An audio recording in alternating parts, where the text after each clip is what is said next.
Okay, everyone, this is going to be a big one, so buckle up and get ready. So far, we've achieved a very healthy and stable way of life. We can now protect ourselves from danger in our secure home, produce ceramics and pottery, and grow and produce a large amount of sustainable food, and keep that food safe and preserved for months or even years.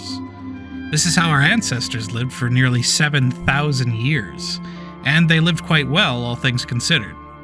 But it's time to move on. It's time for us to fulfill our destiny as the dominant life form. It's time to begin metalworking. The first metal you will process is copper. While it's not an incredible upgrade in terms of speed, being a little less than twice the speed of a flint tool, its durability is nearly 10 times that of flint tools. And more importantly, with the use of smithing on the anvil, you can use it to produce new tools unavailable in stone that unlock a world of new items and abilities. Most importantly, the saw. Before we get into that, though, we need to cover some basics and do some simple preparations. Metals in Vintage Story come in the form of nuggets. One nugget is 5 units of metal, and a full tool is always 100 units, meaning each tool takes 20 pieces. To get started, you're going to need a bare minimum of 40 copper pieces to complete 2 tools, the pickaxe for mining and a hammer for breaking up the ore into nuggets. Now, before you get into finding copper, there are 3 things you need to get started so that they'll be finished by the time you're ready for them. The first is to make some tool molds and smelting crucibles out of clay and start firing them. You can accomplish this by selecting them from the clay working menu and making them the same way as any other ceramics covered in Part 3. The second is a new thing. We need hot burning fuel to melt down our metal. While some surface pieces of coal can be found, and should definitely be marked on your map if you do, the best and most reliable fuel is charcoal. You can produce charcoal by chopping down a large volume of wooden logs and converting them into stacks of firewood. Then dig a charcoal pit to fire them in. To fire wood into charcoal, place the wood in full stacks of 32 into the hole. It's vitally important that there are no air holes or stacks with less than the full 32 pieces. The size and dimension of the charcoal pit does not matter so long as it's less than 13 by 13 by 13. When you're satisfied with your pile, cover it all up with soil until there is only the top of a single stack visible. Crouch down and place grass on the stack and then add 4 more pieces of wood to create a standard fire pit on top. Light the fire and quickly smother it. It must be smothered within 30 seconds of lighting.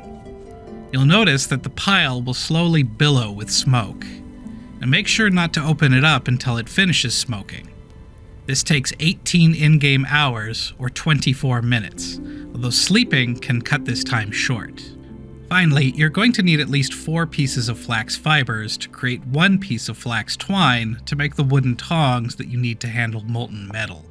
Flax fiber can be acquired either from looting dead drifters with a knife or from flax plants in the wild and garden. Copper can be acquired without tools in 2 different ways. The first is to explore the overworld and find small surface deposits. Often, simply running in a straight line for long enough can allow you to hit these with somewhat decent regularity. You can also intentionally make constant right-hand turns so that you end up circling back eventually. The second is with panning. The pan can be crafted by placing a wooden log in the crafting table with a knife to the right of it.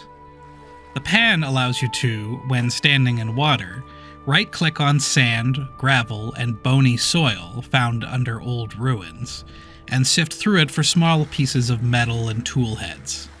Only sand and gravel contains copper, so we'll focus on them for now. Each piece of sand or gravel can be panned 8 times, and the chance of finding a copper nugget is about 1 in 6.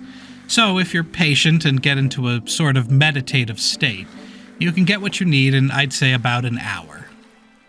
Although panning allows you to get copper without having to travel or having any risk to yourself, you should go out of your way to locate at least 1 surface deposit of copper and mark it on your map. The reason is, beneath surface deposits, there are always small clusters of ore buried in the soil.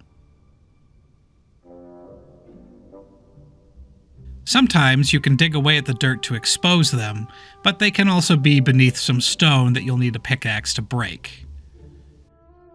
Generally, exploring for surface copper also allows you to get a chance to grab more wild crop seeds, make note of other natural resources like clay or peat, and collect berry bushes, and just get a feel for the land, so I do recommend it.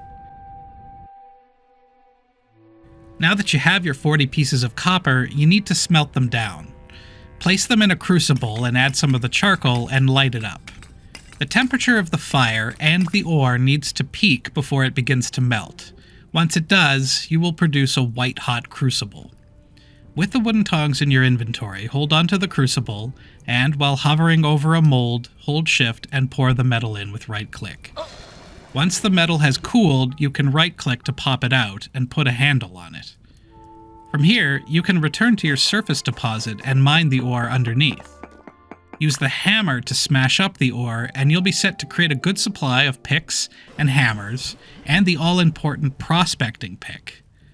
In the next video, I'll talk about the process of prospecting to locate a true and bountiful copper mine, as well as all other minerals in the game.